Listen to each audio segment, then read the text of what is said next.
बिहार वासियों को आज मुख्यमंत्री नीतीश कुमार ने बड़ी सौगात दी है। दरअसल राजगीर में बने जू सफारी का सीएम नीतीश ने उद्घाटन किया है। अब राजगीर पर्यटकों के लिए बड़ा आकर्षण का केंद्र बन जाएगा। जू सफारी 191.12 हेक्टेयर में फैला हुआ है। उद्घाटन के बाद राजगीर न सिर्फ पर्यटन के लिहाज से बल्कि जू सफारी पर्यटकों के लिए रोमांचक भरा होगा। यहाँ आने वाले पर्यटक न सिर्फ सफारी का आनंद ले सकेंगे बल्कि शेर से लेकर दूसरे जानवरों का भी खुले में विचरण करते देख सकेंगे। जानकारी के मुताबिक पटना के चिड़ियाघर से 35 जानवर राजगीर जू सफारी भेजे गए हैं, जिसमें पश्चिम बंगाल के चिड़ियाघर और गुजरात के चिड़ियाघर से बाघ और बब्बर शेर लाकर छोड़े गए हैं। राजगीर के पहाड़ी और जंगली इलाकों में जहां इस जू सफारी का निर्माण कराया गया है, उसे स्वर्णगिरी पर्वत और वैभवगिरी पर्वत के बीच घाटी वाले हिस्से में विकसित किया गया है।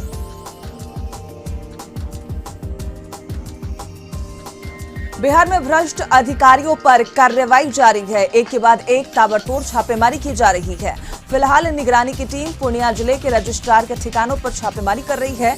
उनके 2 ठिकाने पटना और पूर्णिया में छापेमारी की जा रही है। अब तक की छापेमारी में 20 लाख कैश जेवरात बरामद हुए हैं। बता दें कि अधिकारी पर आय से अधिक संपत्ति का मामला दर्ज है, जिसको लेकर कार्रवाई की जा रही है। छापेमारी में कई जमीन के कागजात, 15 से ज्यादा डीआईडी और 15 से ज्यादा अकाउंट मिले हैं, जिसमें लाखों रुपए होने की आशंका है। फिलहाल निगरानी पूरे मामले की जांच कर रही है। छापेमारी का लगातार छापेमारी की जा रही है। बिहार में उद्योग को बढ़ावा देने के लिए बियाडा और small industry development bank of India के बीच एमओयू पर हस्ताक्षर किया गया। इस मौके पर बिहार के उद्योग मंत्री शहनवाज हुसैन ने कहा कि बिहार के छोटे उद्योगपति को आसानी से लोन मिले, इसलिए समझौता बियाडा ने किया है, जिसमें बिहार में एमएसएमई को बढ़ावा मिलेगा। साथ ही सिडबी के साथ एमओयू से एमएसएमई को बाजार में कम इंटरेस्ट पर लोन मिलेगा। नेता प्रतिपक्ष तेजस्वी यादव ने परिवारवाद को लेकर नीतीश सरकार के कई मंत्रियों पर सवाल उठाए हैं, जिसमें सम्राट चौधरी भी शामिल थे। इस पर उन्होंने पलटवार किया है। सम्राट चौधरी ने कहा है कि अगर उनके पिता मेरे परिवार पर अत्याचार नहीं करते तो हम राजनीति में नहीं आते। उन्हीं के कारण मैं राजनीति में आया हूं। पंचायती राज मंत्री ने कहा कि हर गांव में बहुत जल्द सीसीटीवी कैमरे और सोलर लाइट लगाए जाएंगे। शिक्षक अभ्यर्थियों का इंतजार खत्म हो गया है। आगामी 23 फरवरी से उन्हें नियुक्ति पत्र दिया जाएगा। शिक्षा मंत्री विजय चौधरी ने इसकी घोषणा की। उन्होंने बताया कि 42,000 शिक्षकों का चयन बिहार में किया गया है, जिन्हें 23 फरवरी से नियुक्ति पत्र दिया जाएगा। नियुक्ति पत्र मिलने के तुरंत बाद उन्हें स्कूल में योगदान देना होगा। वहीं सत्यापित हुए अभ्यर्थियों का वेतन भी जल्द शुरू किया जाएगा, जबकि बिना सत्यापन वाले शिक्षक अभ्यर्थी को वेतन का भुगतान जांच के बाद किया जाएगा। उन्होंने ये भी बताया है कि 2022 में ही शिक्षकों के खाली पदों को भरने का लक्ष्य शिक्षा विभाग ने रखा है। शिक्षा मंत्री ने कहा है कि अब तक 562 शिक्षक अभ्यर्थी का टीईटी प्रमाण पत्र फर्जी पाया गया। 358 प्रमाण पत्रों का अभी सत्यापन नहीं हो सका है। बेगूसराय जिले में गंगा में हो रहे भीषण कटाव से नाराज लोगों ने NH-28 को जाम कर कटाव रोकने की मांग की। दरअसल तेघरा प्रखंड के आधारपुर पंचायत में महीनों से गंगा घाट किनारे कटाव जारी है। कटाव में जहां किसानों की सैकड़ों एकड़ लहलहाती फसल गंगा में विलीन हो गई, वहीं कटाव की रफ्तार से गांव पर भी खतरा मंडराने लगा है। इसको लेकर कई दिनों से ग्रामीण विरोध प्रदर्शन कर रहे हैं। आज सड़कों पर उतरकर NH-28 को ग्रामीणों ने जाम कर दिया। सीपीआई के पूर्व विधायक राजेंद्र सिंह के नेतृत्व में सैकड़ों महिलाएं और पुरुष आधारपुर गांव के निकट NH-28 को जाम कर दिया। पूर्व विधायक राजेंद्र सिंह ने बताया कि कई वर्षों से गंगा में कटाव जारी है। पहले कुछ कार्य किए गए थे, लेकिन हाल के महीनों में कटाव निरोधी कार्य को रोक दिया गया है। इस वजह से किसानों की लहलहाती फसल गंगा में विलीन हो रही है और गंगा लगातार गांव की ओर बढ़ रही है। अगर जल्द ही भीषण कटाव को रोका नहीं गया तो कई गांव गंगा के कटाव की चपेट में आ जाएंगे। बक्सर में केंद्रीय मंत्री अश्विनी कुमार चौबे दोपहर 2 बजे बक्सर स्टेशन के निकट आरओबी और एफओबी के निर्माण के लिए भूमि पूजन करते नजर आए, जिसकी तैयारी पहले ही पूरी कर ली गई थी।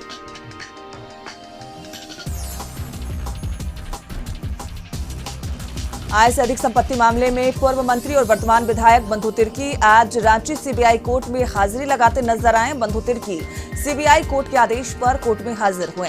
बता दें कि बंधु तिर्की की ओर से गवाही पूरी होने के बाद 8 अप्रैल 2021 से बहस शुरू करने का कोर्ट ने आदेश दिया था। दरअसल बंधु तिर्की की ओर से अभी तक बहस की शुरुआत नहीं हुई थी और न ही वो कोर्ट में हाजिर हो रहे थे। बंधु तिर्की के खिलाफ 6,28,000 आय से अधिक संपत्ति अर्जित करने का आरोप है। ये मामला साल 2005 का है, जब झारखंड के तत्कालीन मुख्यमंत्री मधु कोड़ा की कैबिनेट में बंधु तिर्की शिक्षा मंत्री थे। दरअसल आय से अधिक संपत्ति मामले में झारखंड के तत्कालीन मुख्यमंत्री रहे मधु कोड़ा समेत कई मंत्री फिलहाल कोर्ट का चक्कर लगा रहे हैं। प्रभात कुमार शर्मा की अदालत में ये मामला चल रहा है। झारखंड एयरपोर्ट पर रांची एयरपोर्ट पर पहुंचे कपिल मिश्रा को पुलिस ने रोक लिया है। आपको बता दें कि दरअसल बीजेपी नेता कपिल मिश्रा बरही सरस्वती पूजा के विसर्जन के दौरान हुए मॉब लिंचिंग के शिकार रुपेश कुमार पांडे के परिजनों से मिलने जा रहे थे।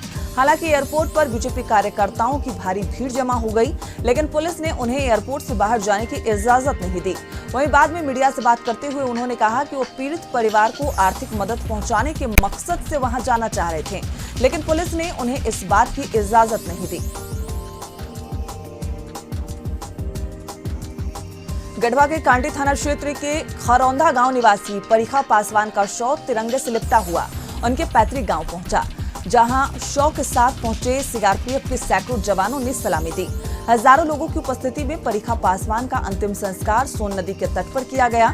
मालूम हो कि खरौंदा गांव निवासी सीआरपीएफ का जवान परिखा पासवान मणिपुर में पोस्टेड थे, जहां 2 दिन पहले ही उनकी मौत हुई थी। जमशेदपुर के बिरसानगर थाना इलाके के मंटू महाराज के आश्रम पर भूमाफियाओं की नजर है। भूमाफिया अब इस आश्रम को बेचना चाहते हैं, लेकिन स्थानीय लोगों ने इसका जोरदार विरोध किया है। वैसे स्थानीय लोगों का आरोप है कि एक मंत्री के भांजे ने इस जमीन को बेचने के लिए मोटी रकम भी ली है। सौदा शुरू कर दिया गया है। हालांकि आज कुछ लोग जमीन देखने आए तो बस्ती के लोगों ने इसका जोरदार विरोध किया। स्थानीय थाने को इसकी सूचना दी गई।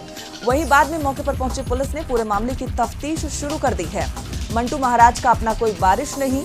आश्रम की देखरेख करने वाला एक आदिवासी बुजुर्ग ने भूमाफियाओं के खिलाफ लिखित शिकायत दर्ज कराई है। फिलहाल पुलिस पूरे मामले की जांच कर रही है। गढ़वा जिले के लगमा खजूरी ब्रह्म बाबा स्थान पर माघ पूर्णिमा को लेकर श्रद्धालुओं की भीड़ उमड़ी है। हर साल यहां मेले का आयोजन किया जाता है। श्रद्धालु अहले सुबह उठकर स्नान ध्यान कर इस स्थान पर पहुंचकर पूजा पाठ करने लगे हुए हैं। गढ़वा के ब्रह्म स्थान में स्थानीय लोगों के साथ यूपी, बिहार और छत्तीसगढ़ के सीमावर्ती जिले के लोग पहुंचते हैं। लोगों की आस्था इस स्थान पर जुड़ी हुई है। लोग यहां पहुंच भगवान की कथा सुनते हैं। इस स्थान पर पीपल का पेड़ है। ऐसी मान्यता है कि इस पीपल के पेड़ के पास जो पूजा करता है, भगवान उसकी मनोकामना पूर्ण करते हैं। हजारीबाग में हुए सरस्वती पूजा के दिन रुपेश पांडे की हत्या के विरोध में जमशेदपुर में भारतीय जनतंत्र मोर्चा ने कैंडल मार्च निकाला। काफी संख्या में उपस्थित लोगों ने राज्य सरकार की कार्य पर नाराजगी जताई और कहा कि राज्य सरकार रुपेश पांडे हत्याकांड की लीपापोती कर रही है। भारतीय जनतंत्र मोर्चा ने हत्यारों को अविलंब गिरफ्तार करने की मांग की और मृतक के परिजनों को मुआवजा देने की मांग की। धनबाद जिले के बागमारा थाना इलाके के बीसीसीएल ब्लॉक में संचालित अंबे आउटसोर्सिंग कंपनी में नियोजन की मांग को लेकर पिछले 7 दिनों से धरना दिया जा रहा है। इस बीच उत्पादन को ठप कर दिया गया था। इस दौरान आंदोलन कर रहे लोगों ने प्रशासन बीसीसीएल आउटसोर्सिंग के खिलाफ जमकर नारेबाजी की। इस दौरान जब पुलिस और सीआईएसएफ जवान आउटसोर्सिंग कंपनी के कोयला उत्पादन स्थल पहुंचे तो आंदोलन कर रहे सैकड़ों लोग उत्पादन स्थल पर पहुंच गए, जहां मजिस्ट्रेट के तौर पर पहुंचे बीडीओ, सीओ और थाना प्रभारी से उनकी तीखी नोकझोंक हो गई। बाद में बीडीओ, सीओ ने आंदोलनकारियों से शुक्रवार तक वार्ता करने का आश्वासन दिया। तब तक काम को चालू कराया जा सका।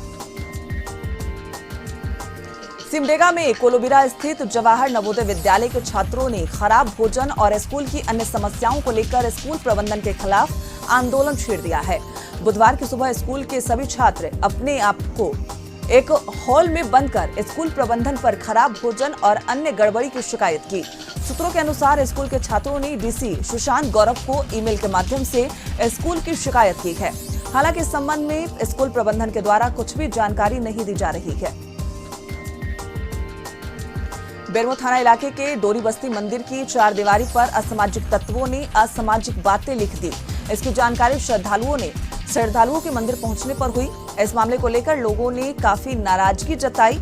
लोगों ने स्थानीय थाने पुलिस को इसकी सूचना दी, साथ ही असामाजिक तत्वों को चिन्हित कर कड़ी कार्रवाई किए जाने की मांग की। हालांकि बाद में मंदिर कमेटी ने दीवार पर लिखी गई आपत्तिजनक बातों को मिटा दिया।